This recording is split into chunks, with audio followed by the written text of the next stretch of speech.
Good day, YouTube.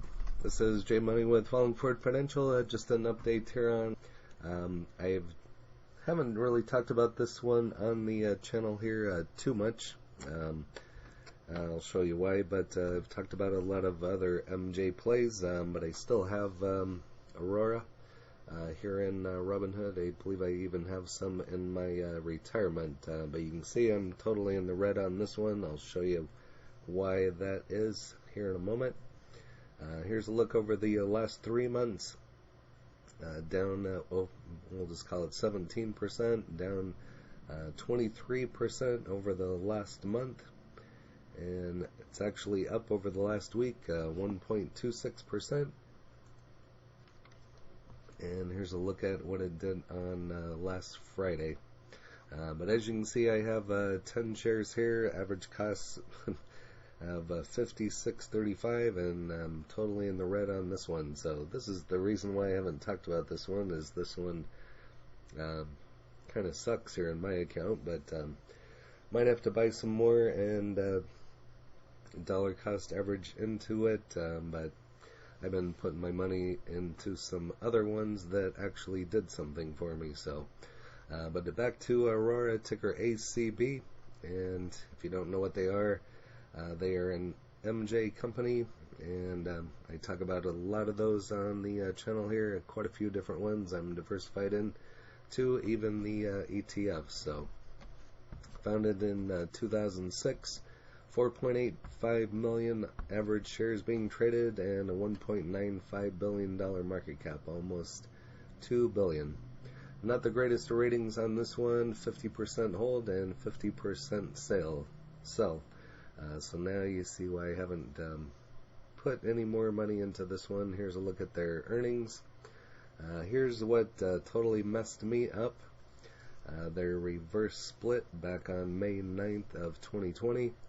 You can see I had 120 shares, now I have 10, so it was a 1 for 12. So for every 12 shares that I had, I ended up with 1 share, and that's the price that it is now. So totally behind on this one, so but I'll just hold it. The only time you lose is when you sell it, so I'm just going to continue to hold, and hopefully it goes back up. So I got a couple articles here. This is dated on the 19th, Understanding Aurora Unusual Options Activity, and you can find this on Benzinga, or Bazinga as I call it here on the channel if you follow Sheldon.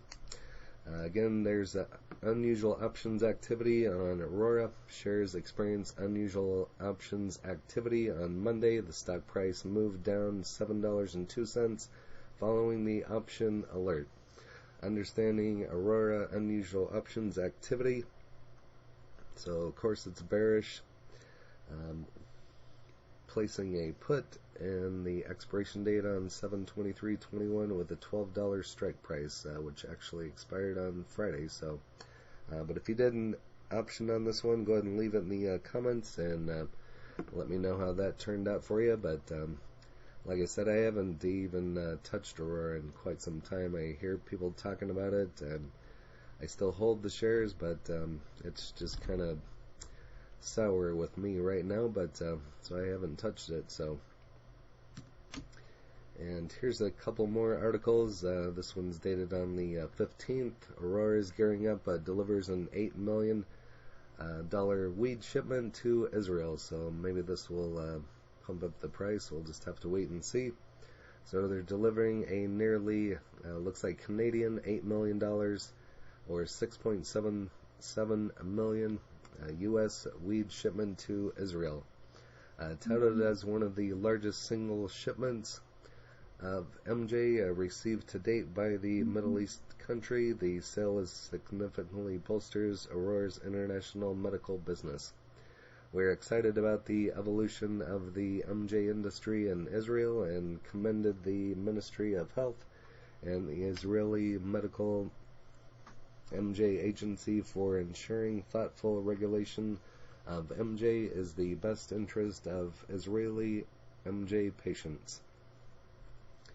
So the CEO of the Alberta-based Aurora said on Thursday, "We look forward to continuing to provide high-quality MJ to Israel as part of our strategy to expand our medical MJ portfolio in key international markets. And so, like I said, I continue to hold this one, and it's got to come back up at some point, so I'll just hold it. And a lot of these are long-term plays for me. 2 years at a bare minimum, probably more like 5, realistically like 10 years to get your full return on some of these. So after agreeing to provide the MMJ company with at least 4,000 kilograms yearly, so Aurora has been supplying Israelis Chemtech Holdings with bulk dried MJ flour for months now. So we'll see what this does to the stock price. Hopefully it'll bring it back up, and maybe I will pick up some more shares. If I do, I'll make a video about it. So over the year, Aurora has undertaken a business transformation plan through rationalization of its cost structure and optimization of Canadian operations by focusing on the building of infrastructure and capabilities necessary for a successful and diversified business, Martin earlier explained. So they confirmed it had repaid its $89 million credit facility without penalty to maximize our strategic opportunities, including within the United States. We have all at the market equity program to issue and sell $300 million of common shares, Martin explained. And moving on here to the next article dated on the 19th, understanding Aurora unusual options activity. Kind of already went over some of this information. Again, bearish, looks like it expired on the 23rd. So moving on. Like I said, if you did an option on it, go ahead and leave that in the comments, or any other thoughts on Aurora, or if you have any other favorite MJ plays. The market price of $7.02 offers the impression of an exciting value play. So after the most recent trading session, at the very opening of the session, the stock price was $6.92 and reached a high price of $7.07. Prior to closing the session, it reached the value of $7.04. The stock touched at a low price of $6.70. So recently in the news, on the 15th, Aurora delivers the $8 million shipment of MJ to Israel. So we will see what that does here. Might take a couple weeks to notice something in the stock price, but as time goes on, these all have to go up eventually. So this has been one of the more popular ones, but as you can see right here, the full year performance was just as I have in my account, if not down more, so 40.74%. So, and mine's down 87%, so I'd take the 40% over the 80. But price records that include a history of low and high prices in the period of 52 weeks can tell a lot about the stock's existing status and the future performance. Presently, Aurora shares are logging a minus 63.01% during the 52-week period. High price and 89.22% higher than the lowest price point for the same time frame. The stock's price range for the 52-week period managed to maintain the performance between $3.71 and $18.98. Analyst verdict on Aurora. This kind of goes over some of the ratings, and feel free to pause and go over the rest there for yourself, and we'll hit tip ranks here at the end. So why Aurora, Tilray, Hexo, and Sundial investors are panicking today. And I just did a video about Tilray, Hexo, and Sundial, I'm pretty sure, back on Friday. So started covering a bunch of MJ plays again. So what happened? The Reefer Madness moment is a flashback from the classic 1936 anti-drug film.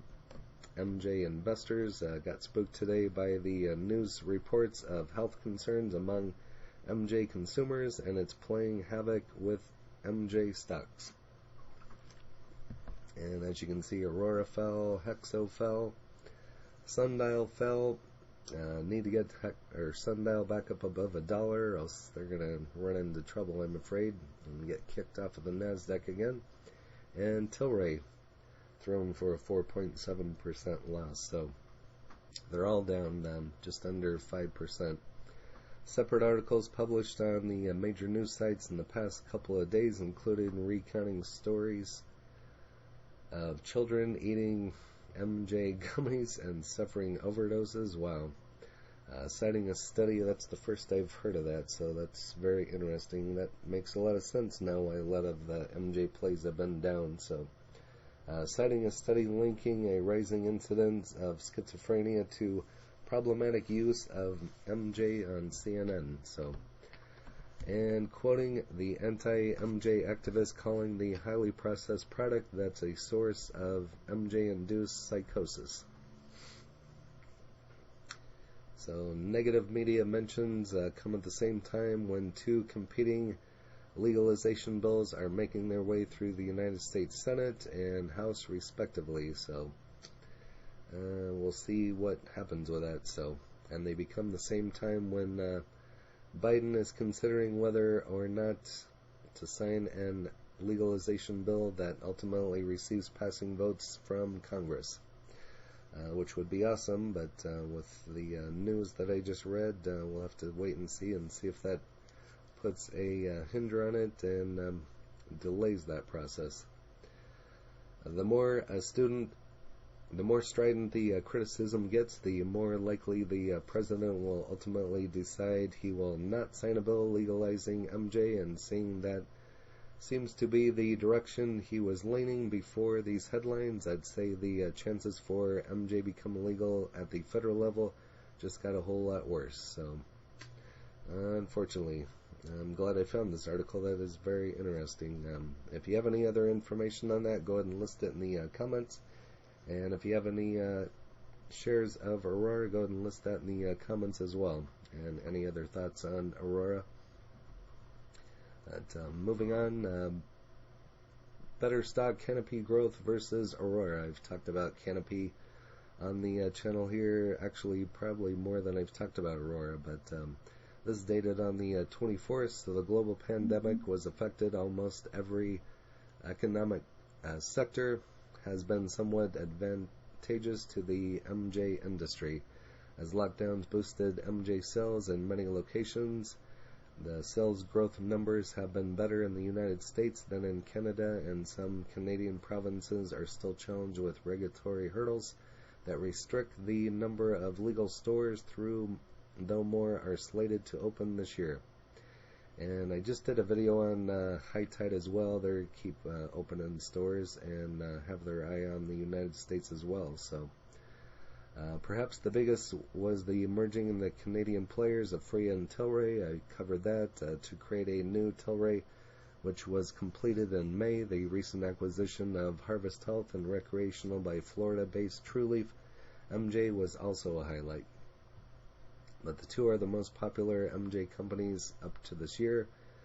So Aurora has been a roller coaster ride since 2020, while fellow Canadian CGC has held its ground.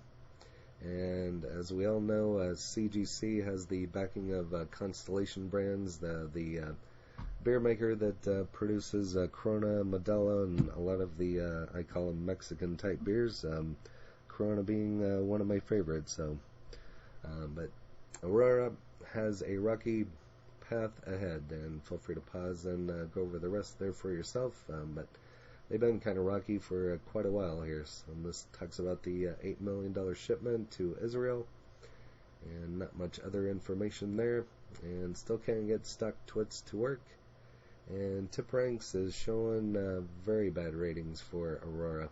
Currently at $7.08, a moderate sell, with majority as a sell for to hold. So currently at 708, and it's got a, we'll just call it 6% downside to 667, high of 9 and low of 478. So Aurora needs to kick it in the bud. So and as you can see, they really need to kick it in the butt. So again, that's why I've been afraid to buy some more shares of this one. But if it dips to the low 7s or somewhere in there I might have to pick up some more, or if it gets down to the $4 area, that would be an excellent price point as well. So, but that's all that I have on Aurora. If you have any other information on Aurora, go ahead and list that in the comments as well. And hit that like button if you haven't smashed that already, and subscribe if you haven't already. I'm still getting some more subscribers. We hit 1,000 subscribers last week, so I thank you for everybody that subscribed. And hit the bell so you're notified of when the next videos drop. Again, this is J Money, Falling Forward Financial. Happy trading, happy investing, stay green. Cheers.